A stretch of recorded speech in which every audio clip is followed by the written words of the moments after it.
Welcome to the In Between Worlds podcast, a companion to my newsletter of the same name.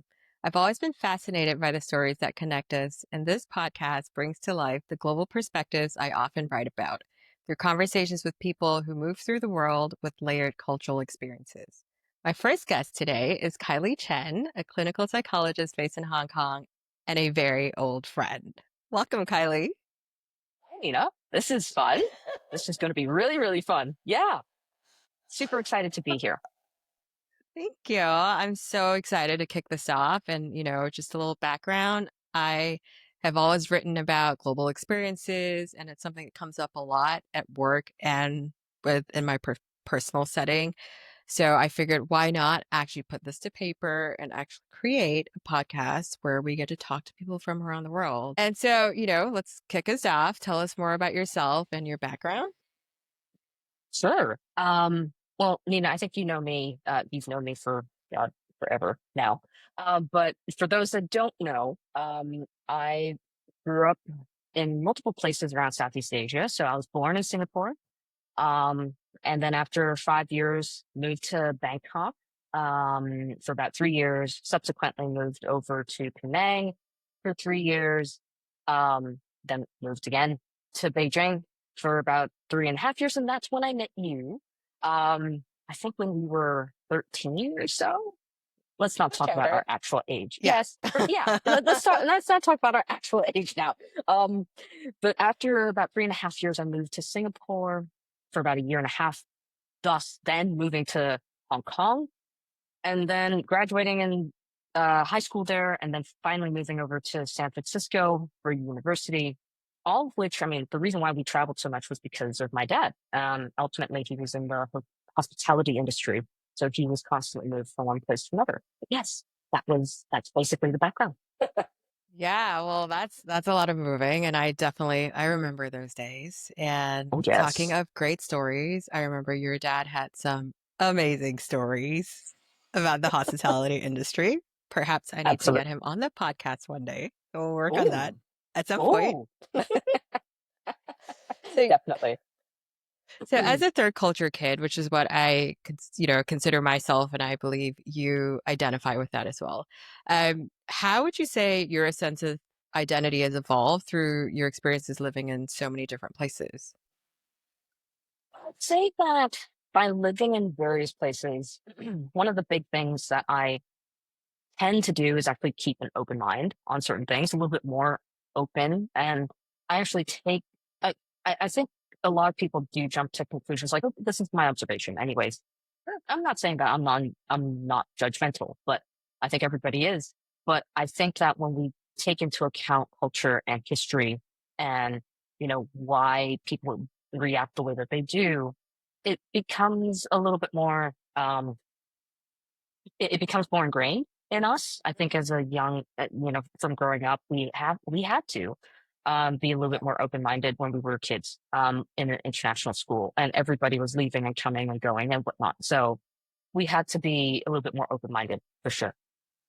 Yeah, definitely. And I think it's such, I feel, an underrated skill, I would say. I'm not sure if you consider it skill, but I think being open minded takes you like opens so many doors, right? I think a big part of it for us was the exposure to multiple cultures, lived experiences, right? I mean, we essentially lived in a bubble, but we also saw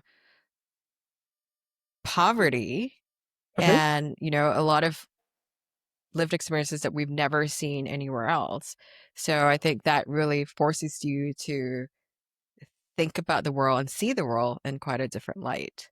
And, but that is the beauty of having a third culture life, right? Mhm.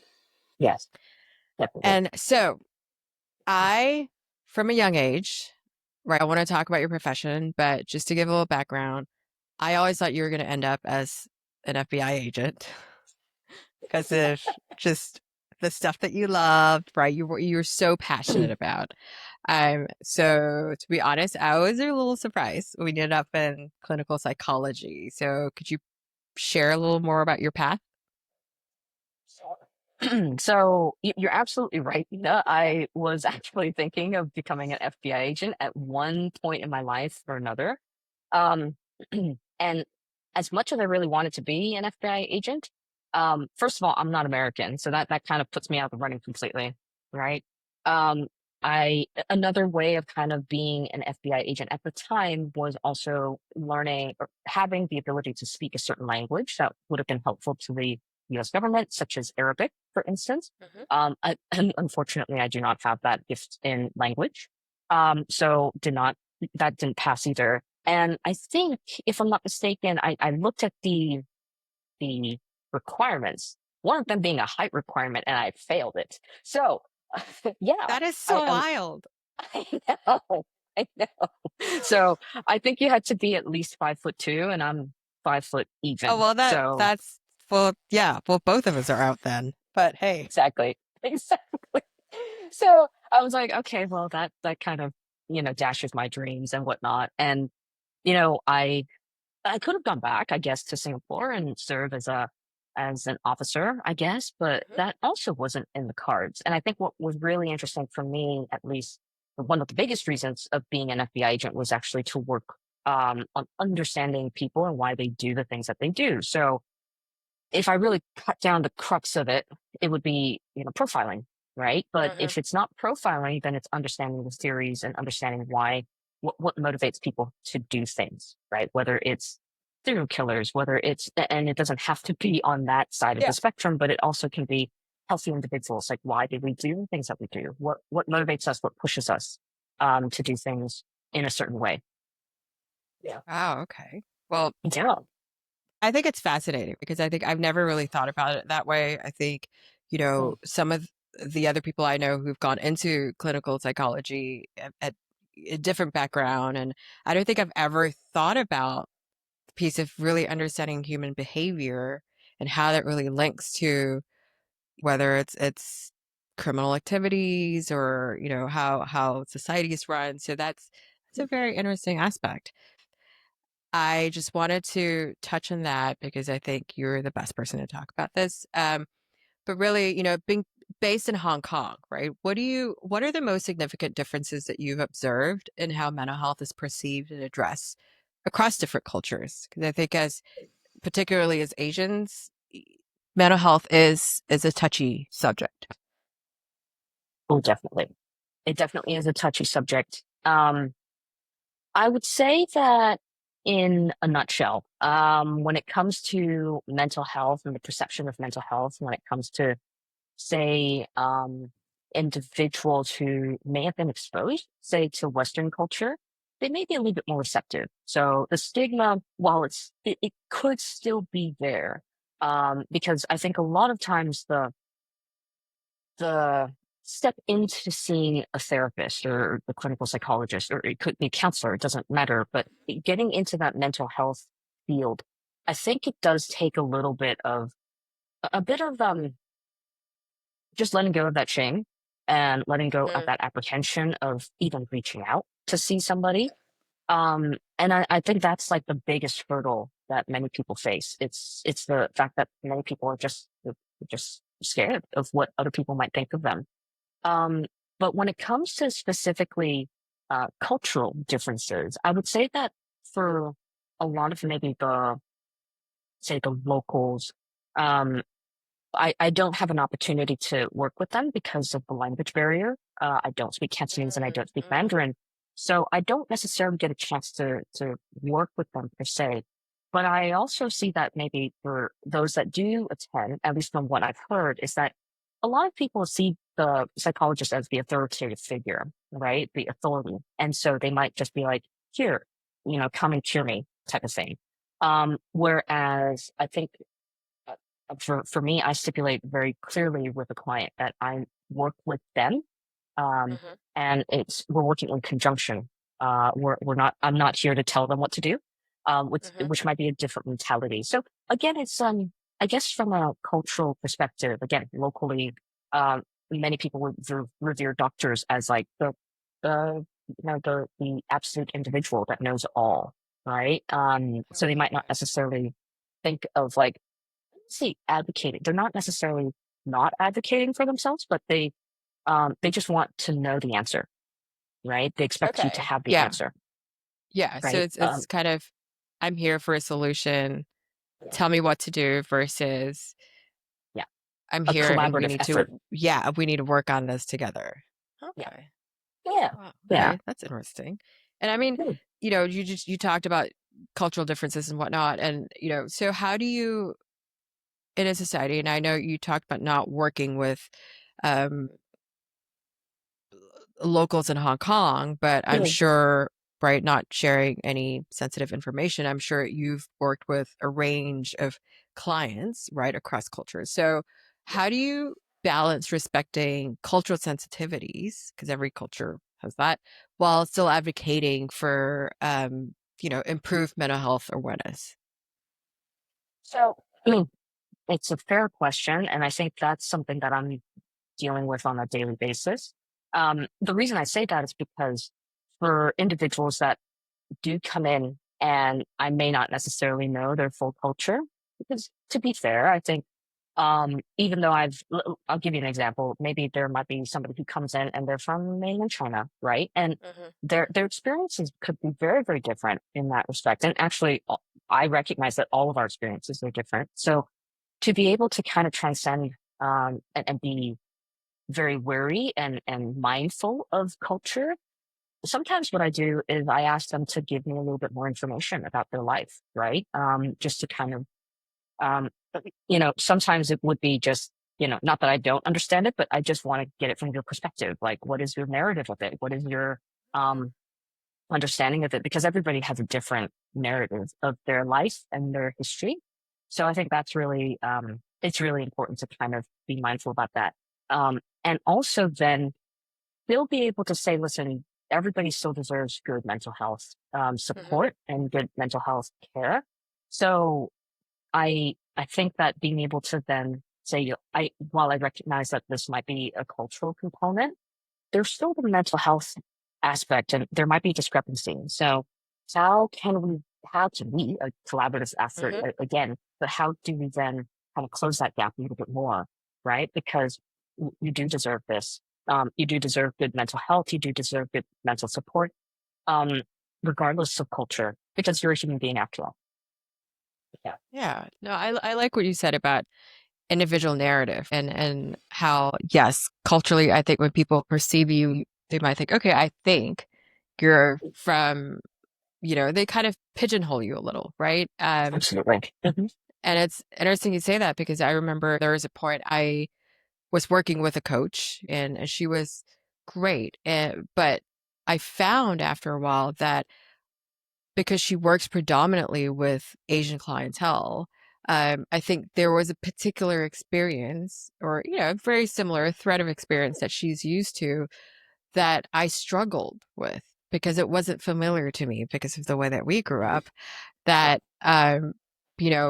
just when we talk about stories and examples and, oh, um, this is very common with our population. And I was like, oh, not really.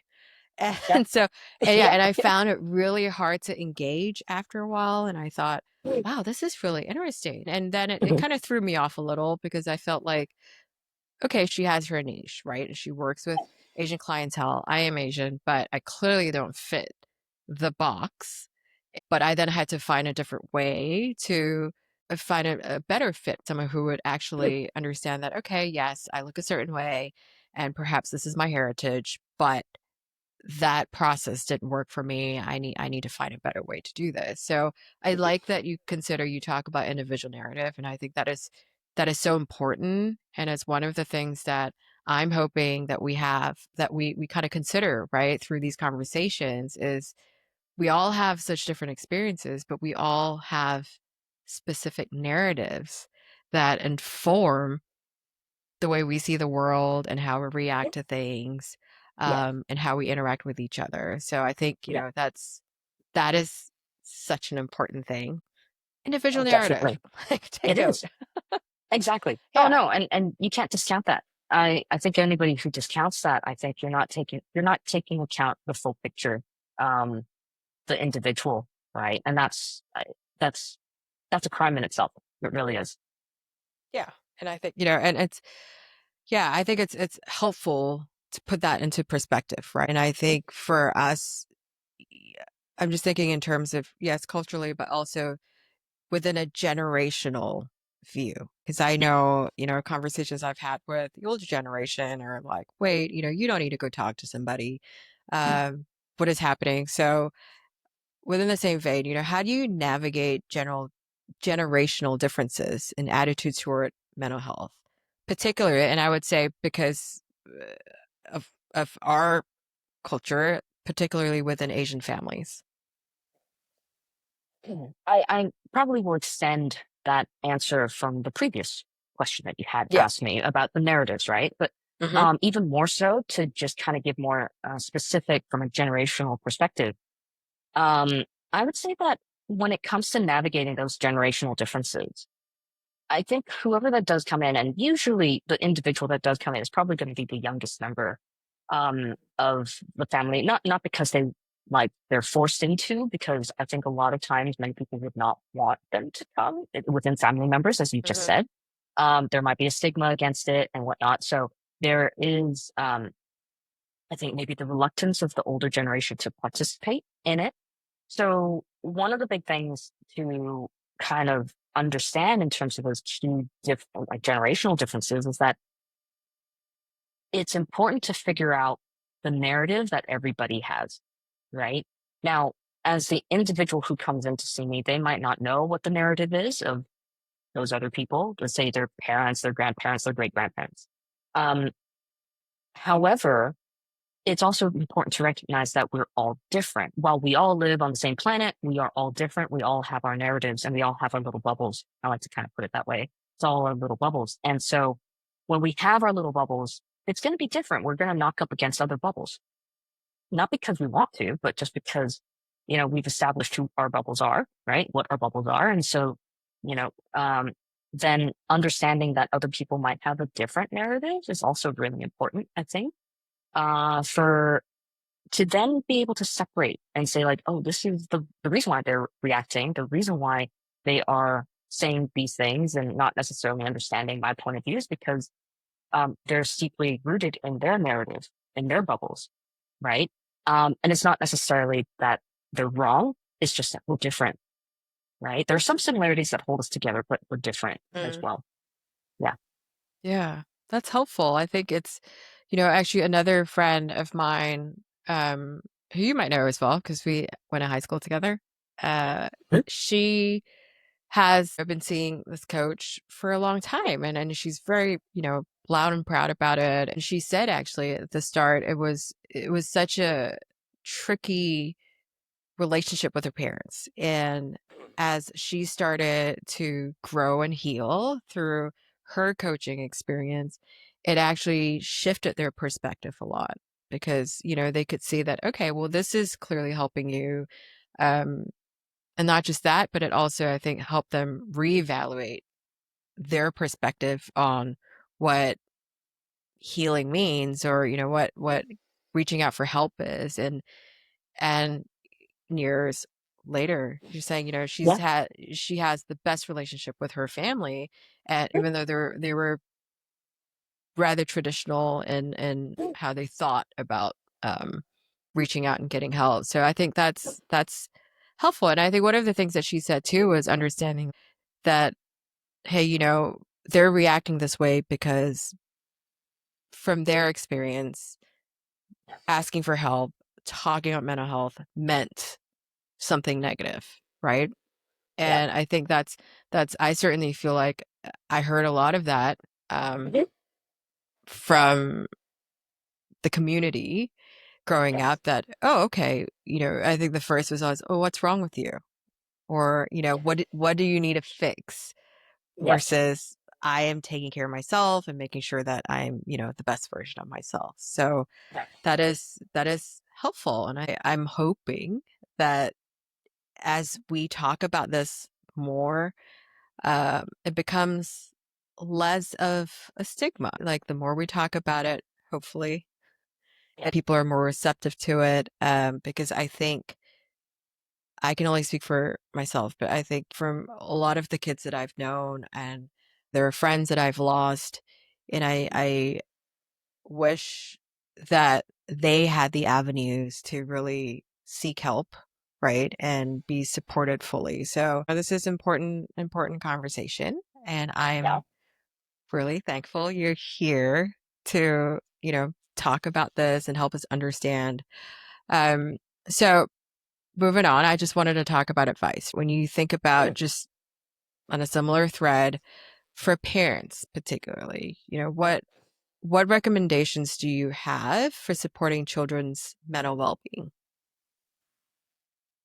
So I would say that this advice would be for all parents and not just Mhm. for because just so that we're Yeah, clear, right? yeah, of Because course. we've been talking about third culture kids and whatnot, but Yeah, yeah, yeah.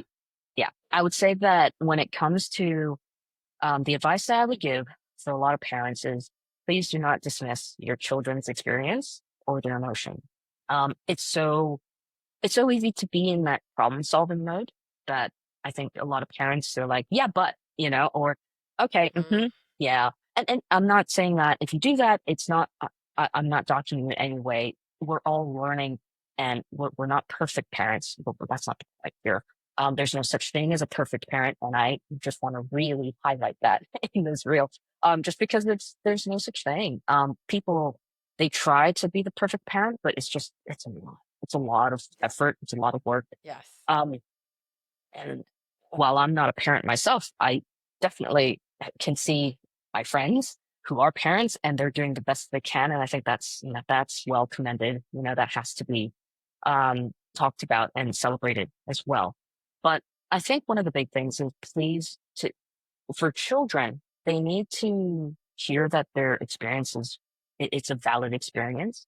Um, and in the meantime, while it may be the case that you weren't able to meet their needs immediately on that specific issue, whatever it may be, right? Mhm, If they were feeling down, but um, maybe you just didn't have the capacity to meet them where they were at that mm, point, right? Which is to validate their emotion, validate their experience, and maybe you've gone off into maybe problem solving mode or something, right?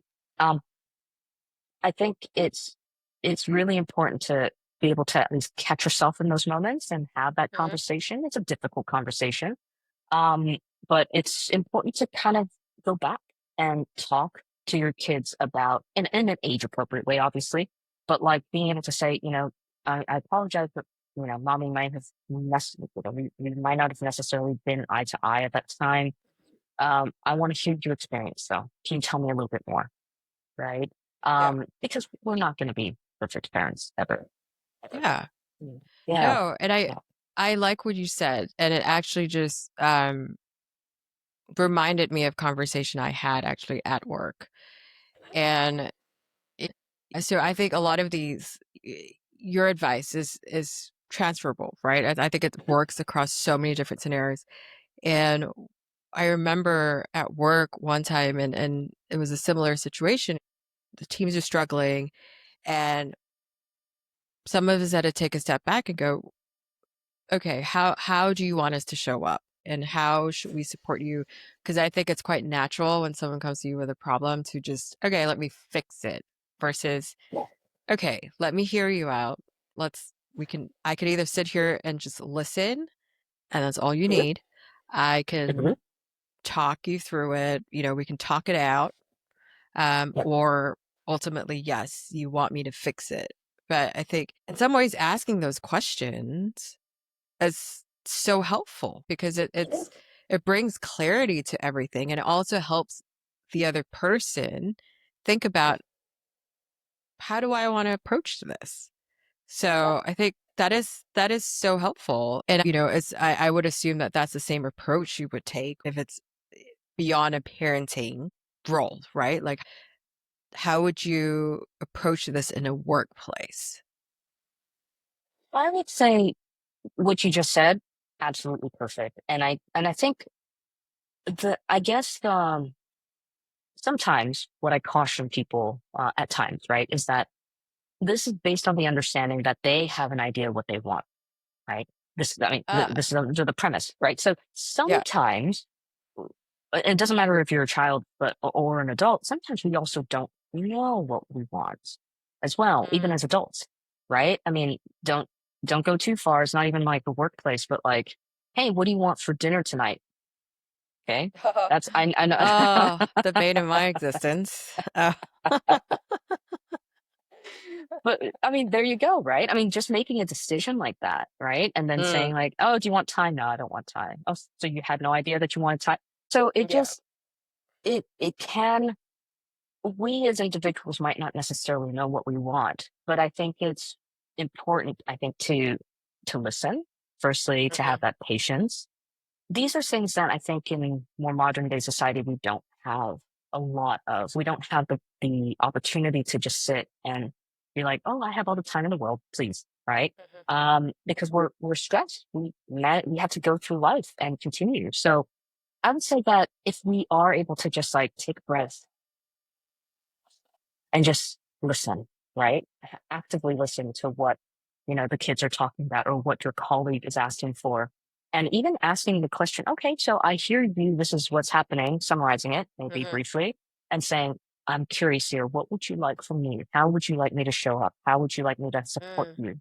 mm. Um, and if they're like, I really don't have any idea, that's also a valid answer, by the way, and just saying like, okay, well, let's take it a step at a time with each other, right? Um, what in this case, what is it that you feel like you need from me? Do you need me to validate it and to give you an answer on this matter because this it's a deadline and needs to go, or is it something else? What's happening here? That's And maybe helpful. giving those Yeah. options can be helpful just because if we have a plethora of options, we don't know what the answer will be. Yeah. I think that's incredibly helpful because I think, this is something that everybody has to go through at some point at work, right? Or daily. Um, Yes. and Hmm. it's helpful. I think, just asking thoughtful questions go a long way. So before we wrap up, I know it's been a bit of a heavy conversation. So, ah, Yes. before we wrap up, I do have a few quick questions. Okay. Um, Sure. I thought of this as more of a rapid fire thing, but in some of my other conversations, I realized it might not be. So, just do it at what you want. Okay. So, three Fair enough. questions, super Yes. quick, but hopefully super Yes. fun. One, Hmm. what would be the title of your memoir? Um, so I had to think about this, because thankfully you did give me a little bit of a prompt, thankfully. Yeah. Before, if not, I'd be like, huh? We'd probably be sitting here for days. But I would say, um, when the going gets tough, just keep lifting. So Oh, that would be something that I would probably say okay. as a title of the memoir. Keep listening. As Is that what you just said? lifting. Lifting. Oh, okay. Oh, okay. Yeah. Totally different meanings. Okay. Yeah, seriously. Oh, well, Oh, I mean, in a it's way, good I it's like, clarified. yes, I'm grateful that you did clarify. But ultimately, you know me, I do lift weights. I love lifting heavy weights. Um, but ultimately, things can just kind of, for me, it's just like, okay, when things are difficult, just kind of not canceling it, but just kind of for that moment, just being in the moment when you're lifting, it's amazing. It's a great feeling. And just cancel everything out. It's Yeah. lovely. Fantastic. Yeah. Yeah. Yeah. I get that. I Yeah. don't get lifting, but Hmm. I get the concept. Yes. Um, Change lifting to something else. It's absolutely fine. no, that's your memoir. So we're gonna, I just wanted We'll to be stick with sure it. so I'm not writing the wrong things. Okay, so two, what is the most memorable advice you've ever received? So the most memorable advice actually came from um my grandpa on my mom's side. Mm, And he we were in a car one day. I was in the passenger seat and he got in and he was driving and he actually looked at me and he's like, "Do you want to drive?" And I said, "Yes, of course I want to drive." And I remember this is before I even started driving. He turns to me and he says to me, "When you're in the car, uh, just know that while one foot is on the gas pedal and that you're free, the other is that you're in jail. Basically, he kind of highlighted this point that you do, while you want to do anything in life, you do have a responsibility and you do have the potential consequence. You have to live up to that potential consequence, right? Whatever it may be. Um, it was a very odd way, I have to admit. I was like, oh, I wasn't really thinking of that. But like, but I remember he did say that, and it really dawned on me that you're absolutely right. You know, while we have one foot on the gas pedal, we're free to go anywhere, there's the other foot that's in jail. And that, I mean, at the end of the day, while we might not be in jail, we do have to recognize that there are potential consequences to everything that we do, and we have to live up to that. So Oh, that's what has always kept with me. I know, right? that's amazing. Wow. Okay. Yeah, That made me yeah. think. Okay. Oh Hmm. God. Well, Oh things to well. reflect on. So, Indeed. hey, that's the purpose of this conversation, right? Okay. Mm. Last one Yes. is one interesting fact about you. Um. Well, you know this, but Oh many people dear. do not know. Yeah. In middle school, I used to be part of the Oh, junior varsity basketball team. yeah. Oh my Sorry. gosh, what? I thought you were gonna say something else. And I thought, oh no. You're anticipating that I actually was going to say something. Yeah, I thought Interesting. you were gonna share a different story, but hey, yes, Yes. University. Yeah, part of the junior varsity basketball team, and Yep. somehow I was point guard. Somehow, Hey, and who says five flat dude, isn't? I was shorter than 5 foot at Yes, that point. that is true. That is true. Yeah, yeah, probably not that much, but it's just junior varsity. So Yeah. seventh, eighth grade. Yeah, so Yep. that used to play basketball, but now no longer.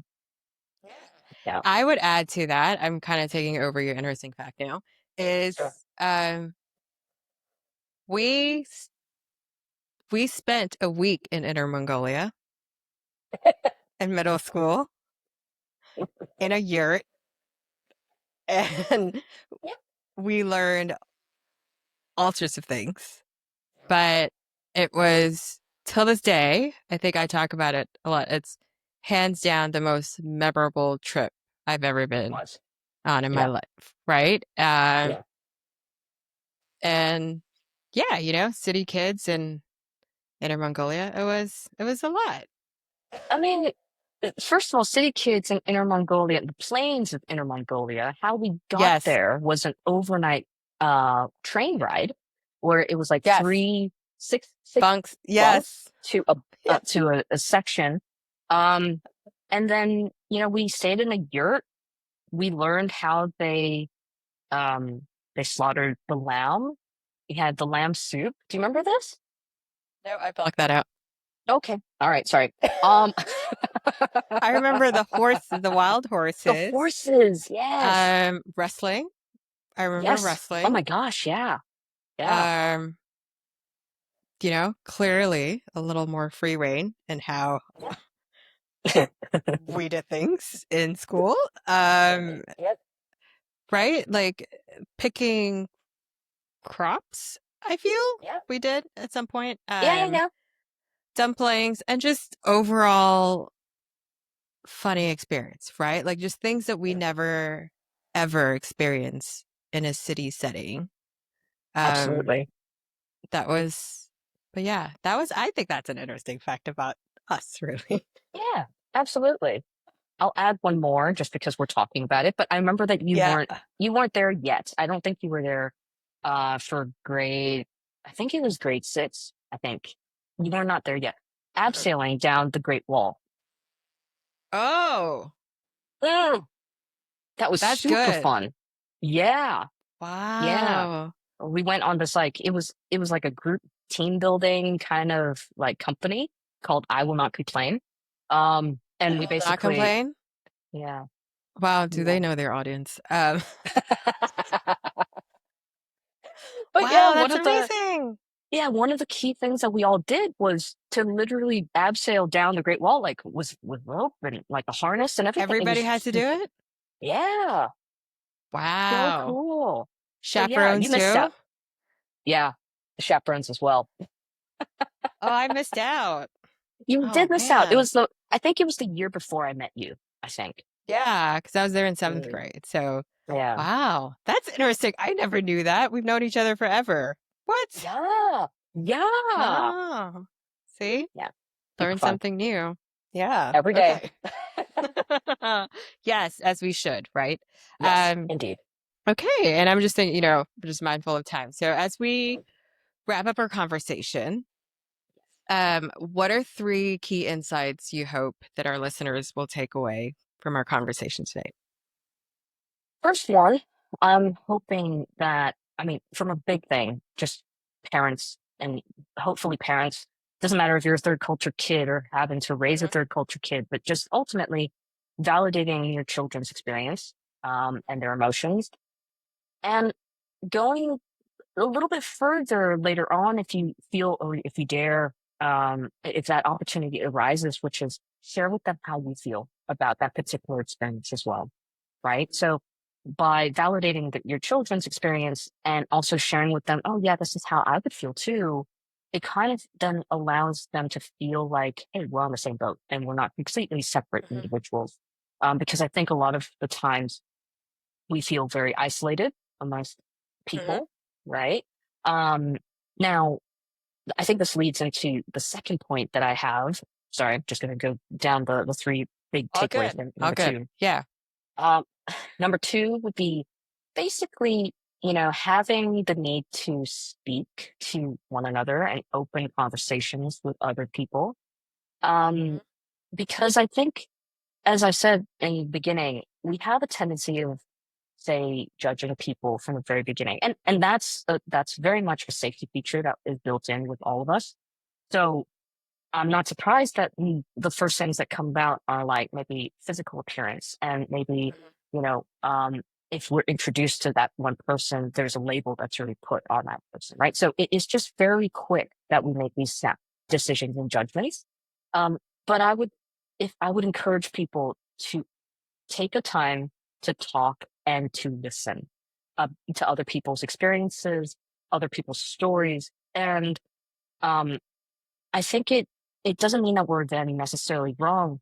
But if I take the analogy of the little bubbles that we have, we then understand why we clap at time, mhm. or that we can kind of understand each other a little bit more, right? And lastly, I would say, if we it kind of goes back to number two, but if we then transcend past culture, all those labels that we put on ourselves, nationality, even work identity, we are humans after all, right? And I think one of the big things that connects us all is the experiences, but I know those experiences can be individualized. All of us, Mhm. I mean, your experience, my experience are completely different. But what connects us all is actually maybe the emotions that we have, right? And I mean, so for example, if there's the case of betrayal, if there's the case of sadness, I think universally we can understand that, right? And from each other. So we don't necessarily have to be, i.e., Singaporean, female, and experiencing sadness. But if we take away all of that, we are human beings after all. And the, the human connection is very important. Emotional connection is also very, very important. Three big Oh, I takeaways. like that. Yeah. Well, they're You're great welcome. takeaways, and I absolutely love that because I think, when people ask why we're doing this, it's exactly that reason, right? Because we need to have Yeah. conversation.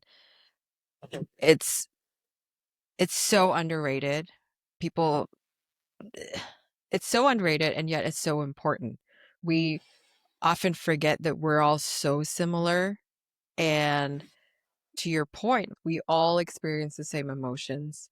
And that is something that we all share in. And I think I, for me, just bringing it back to the third cultural life, because a big part of this podcast is about that, is what I really appreciate about the way we grew up is that we were taught from a young age that we're all so similar, right? There's always a sense of curiosity because we're meeting people for the first time. And, and almost in some ways, we all lived in the same bubble, right? We're all in this together. How are we going to experience this place together? And along the way, also learn about each other's traditions and, you know, likes, dislikes, and everything else. But I think it helped us kind of have a different perspective. And like you say, just when we first get into something, meet someone, it's just, go in with an open mind because everyone has a different story. And this is why we're doing this, right? So I'm hoping that through our conversations, everybody gets a little glimpse into other people's stories and narratives, and hopefully take with them some lessons that help them. If not, I just hope it makes for some good conversation. Absolutely. Absolutely. Good conversation. I think that's key right there. That is key. Yes, essence of life, right? Good conversation. So, Yeah. yes, thank you so much, Kylie. I am so, so grateful you said yes.